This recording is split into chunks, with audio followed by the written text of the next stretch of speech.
আজকে দেখাবো rice water toner. এর মধ্যে থাকে ভিটামিন, মিনারেল, অ্যান্টিঅক্সিডেন্ট, যেটা কিন্তু স্কিনের বিভিন্ন রকম উপকারে লাগে। ওয়ান বাই ওয়ান তোমাদের সাথে সেটা এক্সপ্লেন করব। প্রথমেই বলে দিই, কেউ কিন্তু ফর্সা হতে পারে না বা কেউ কিন্তু কালো হতে পারে না। জন্ম থেকেই যার রং যেরকম সেরকমই থাকে, বাট আমরা কিন্তু ইমপ্রুভ করতে পারি স্কিন কোয়ালিটি। এটা তৈরি করার জন্য প্রথমে একটা বাউলের মধ্যে কিছুটা পরিমাণ চাল নিয়ে নিচ্ছি, মানে যেটা আমাদের খাওয়ার চাল, ভাত রান্না করার চাল, সেটা নিয়ে নিচ্ছি। এটার মধ্যে নিয়ে নিচ্ছি হাফ কাপ মতো জল, মানে যেই পরিমাণ চাল দিয়েছো সেটাকে ধোয়ার জন্য। একবার এটাকে ভালো মতো করে কষলে কষলে ধুয়ে নিতে হবে। জলটাকে কিন্তু আমরা ওয়েস্ট করব না, এটা কিন্তু আমরা গাছের গোড়ায় দিয়ে দেব। সেকেন্ড টাইম আমরা আবার সেম জিনিস রিপিট করব, মানে আমরা আবার হাফ কাপের মতো জল এই বাউলটার মধ্যে দিয়ে দেব।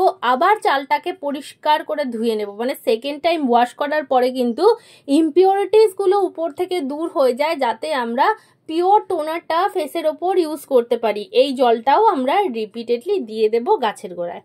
এবার এই ধোয়া চালটার মধ্যে কি করতে হবে দেখো, এই যে নিলাম এই লম্বা গ্লাসে হাফ কাপের একটু বেশি জল, তার মধ্যে এই ধুয়ে রাখা চালটা দিয়ে দিলাম।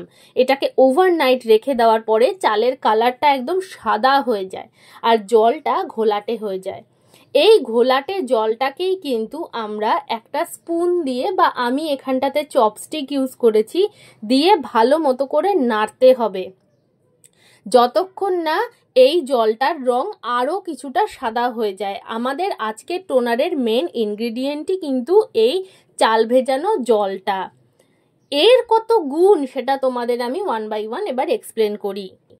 এর মধ্যে থাকে অ্যামিনো অ্যাসিড, যা ত্বকের উজ্জ্বলতা বাড়াতে ভীষণভাবে সাহায্য করে। আচ্ছা, এইবার এই যে জলটা আমরা নিলাম, সেই জলটাকে এবার ছেঁকে নিতে হবে। একটা বড় স্টেনার আমি অন্য একটা গ্লাসের মধ্যে নিলাম আর জলটাকে এর মধ্যে ছেঁকে নিচ্ছি। এতে কিন্তু ত্বকের ম্লান ভাবটা দূর হয়। এবার এটাকে এইরকম একটা স্প্রে বোতলের মধ্যে ভরে নেব। এই ধরনের বোতল যদি তোমরা চাও কিনতে, মার্কেটে যদি না পাও, আমি লিংক দিয়ে দেবো ডেসক্রিপশন বক্সে, ওখান থেকে নিয়ে নিও। আমি কিন্তু এটা অনলাইনে মিশোর থেকে পারচেস করেছি। 70 রুপিসে আমি 5টা এমন বোতল পেয়ে গেছি, যেটা কিন্তু ভীষণই সস্তা পড়েছে। এবার কি দিচ্ছি এর মধ্যে দেখো, এবার দিয়ে দিচ্ছি aloe vera gel. Aloe vera gel market base যেটা আছে সেটা তোমরা এর মধ্যে দিয়ে দিও, তাতে তোমাদের সুবিধে হবে, জিনিসটা অনেকটা তোমাদের জন্য ইজি হবে প্রসেসটা করা। কিছুটা অ্যালোভেরা জেল পরিমাণ অনুযায়ী দেবে, তোমরা কিন্তু রেশিওটা নিয়ে উল্টোপাল্টা করতেই পারো, সেটা কোনো বড় ব্যাপার নয়, তবে কিন্তু একেবারে অল্প দিলে চলবে না। ভালো করে এটাকে ঝাঁকিয়ে নিলাম যাতে মিশে যায় টোনারটার সাথে। এবার বাকি যেটুকু অংশ ফাঁকা আছে বোতলের, তার মধ্যে দিয়ে দিচ্ছি গোলাপ জল। গোলাপ জল কিন্তু একটা মেডিকেটেড প্রোডাক্ট, যেটা কিন্তু আমরা স্কিনে ব্যবহার করলে খুব টোনিং হয় স্কিনটা, আর স্কিন উজ্জ্বল হয়, আর ভেতর থেকে কিন্তু হেলথটা ভালো হয় আমাদের স্কিনের। এই টোনারটা ব্যবহার করলে পোরসগুলো কিন্তু মিনিমাইজ হবে মুখের, আর এটা কিন্তু ফ্রিজে রেখে ব্যবহার করবে। এর অ্যান্টি ইনফ্ল্যামেটরি প্রপার্টির জন্য মুখে দাগ ছোপ চলে যায়, ব্রণ ফুসকুড়ি হয় না, কোনো রকমের ইনফেকশন হয় না। এই যদি পদ্ধতিটা তোমরা করে নাও, একবার তৈরি করে রাখো, এটা ব্যবহার করো 7 দিন কন্টিনিউ, তোমরা নিজেই বুঝতে পারবে যে এটা আমরা একটা কি জিনিস না তৈরি করলাম।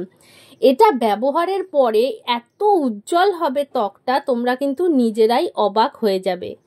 আর যদি দেখো 7 দিন পর এই বোতলটার নিচে সাদা সাদা কিছু জমা হয়েছে এক্সট্র্যাক্ট, ওটা কিন্তু ফার্মেন্টেড হয়েছে, একটু গন্ধও আসতে পারে, বাট সেটা কিন্তু স্কিনের জন্য আরও ভালো। যদি তোমরা একটু গন্ধটা সহ্য করে নিতে পারো, তাহলে কিন্তু তোমরা সেটা ব্যবহার করলে আরও ম্যাজিক্যাল এফেক্ট দেবে। আর একটা বড় বিষয় হচ্ছে, ত্বকের পিএইচ বজায় রাখতে কিন্তু এই রাইস টোনারটা ভীষণ হেল্প করে। এর মধ্যে শুধু মিশিয়েছি অ্যালোভেরা জেল আর রোজ ওয়াটার। যে কোনো জিনিস কিন্তু তোমরা আরও অ্যাড করতে পারো। ফর এক্সাম্পল, এর মধ্যে ভিটামিন ই ক্যাপসুল অ্যাড করতে পারো, কোকোনাট অয়েল অ্যাড করতে পারো, তোমরা এখানে কেশর অ্যাড করতে পারো।